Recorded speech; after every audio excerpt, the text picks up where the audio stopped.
ఈసారి మన Telugu cinema pan India box office break చేయడం కాదు, పాన్ వరల్డ్ బాక్స్ ఆఫీస్ రికార్డ్స్ని బ్రేక్ చేయడానికి సిద్ధమవుతుందన్నమాట. మరి ఈ స్టోరీ ఏంటి, అసలు వారణాసి మూవీ స్టోరీ ఏంటనేది ఇప్పుడు రీసెంట్గా చాలా వైరల్ అవుతుంది సోషల్ మీడియా వేదికగా. అది కూడా ఎవరో కాదు, ఈ సినిమాకి పనిచేసినటువంటి ఒక విఎఫ్ఎక్స్ సంస్థ వాళ్ళు డైరెక్ట్గా వాళ్ళ స్టోరీలోనే మెన్షన్ చేశారనమాట ఈ సినిమా స్టోరీ ఏంటి అనేది. అయితే ఇది తెలిసిన తర్వాత అందరు కూడా షాక్ అవుతున్నారు. అదే ఇది అంటే వీళ్ళు చెప్పినటువంటి ఆ వివరాలు వింటూ ఉంటేనే మాకు ఆ స్టోరీ అంతా కూడా కళ్ళకు కట్టినట్టు ఊహించుకుంటున్నాము. ఆ స్టోరీ అంతా కూడా కనిపిస్తుంది మాకు. సో ఊహించుకుంటే ఇంత అద్భుతంగా ఉంటే స్క్రీన్ పైన చూస్తూ ఉంటే ఇంక ఏ విధంగా ఉంటుంది. సో ఖచ్చితంగా వరల్డ్ బాక్స్ ఆఫీస్ని బ్రేక్ చేయబోతుంది వారణాసి మూవీ అని చెప్పేసి క్లియర్గా అందరూ కూడా ఇంకా ఫిక్స్ అయిపోయారు అనమాట బ్లైండ్గా.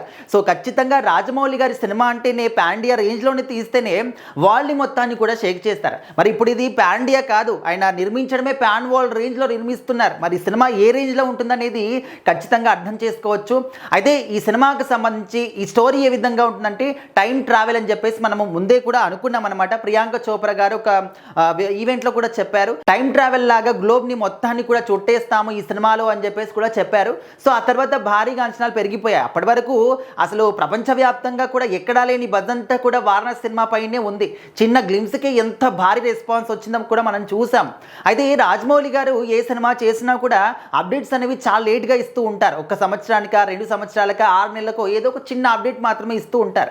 కానీ వారణాసి సినిమా విషయంలో మాత్రం ఆ విధంగా కాకుండా అప్డేట్స్ పైన అప్డేట్స్ ఇస్తూనే ఉన్నారు. సో ఈ విధంగా విఎఫ్ఎక్స్ సంస్థ వాళ్ళే డైరెక్ట్గా స్టోరీ గురించి చెప్పారు అంటే మరి రాజమౌళి గారు ఖచ్చితంగా తను ఒక స్ట్రాటజీని మెయింటైన్ చేస్తున్నారని చెప్పేసి ఈ రకంగా సినిమాని ప్రమోట్ చేస్తున్నారని చెప్పేసి కూడా చెప్తూ ఉన్నారు. అయితే స్టోరీ విషయానికి వస్తే ఇందులో ఏంటంటే మహేష్ బాబు గారు ఒక అపారమైన శివభక్తుడు. సో శివభక్తుడు ఏంటంటే ఒక విశ్వ కళాఖండాన్ని వెతుకుతూ ఉంటాడనమాట. సో దాన్ని వెతుకుతున్న సమయంలోనే ప్రపంచం మొత్తాన్ని కూడా చుట్టేస్తూ ఉంటాడు.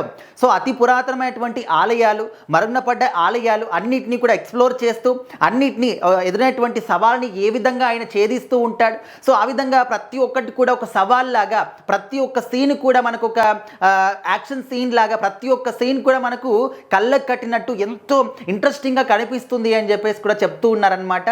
సో ఇది చెప్తుంటేనే ఖచ్చితంగా స్టోరీ మీరు కళ్ళ ముందు ఊహించుకుంటూ ఉంటారు. ఎగ్జాక్ట్లీ అది కూడా నాకే అనిపించింది అనమాట. అండ్ ఖచ్చితంగా వారణాసి మూవీ మాత్రం ఈసారి పాన్ వరల్డ్ రేంజ్లో మన తెలుగు సినిమా సత్తా ఏంటి, ఒక తెలుగు వాళ్ళు తలుచుకుంటే ఏదైనా కూడా చేయగలరని చెప్పేసి ప్రపంచం మొత్తం కూడా హర్షించదగ్గ ఒక సినిమాగా మిగులుతుందన్నమాట. మరి ఈ సినిమా పైన అండ్ ఈ స్టోరీ విన్న తర్వాత మీకు ఎలాంటి ఫీల్ కలిగిందనేది ఖచ్చితంగా కామెంట్ చేయండి.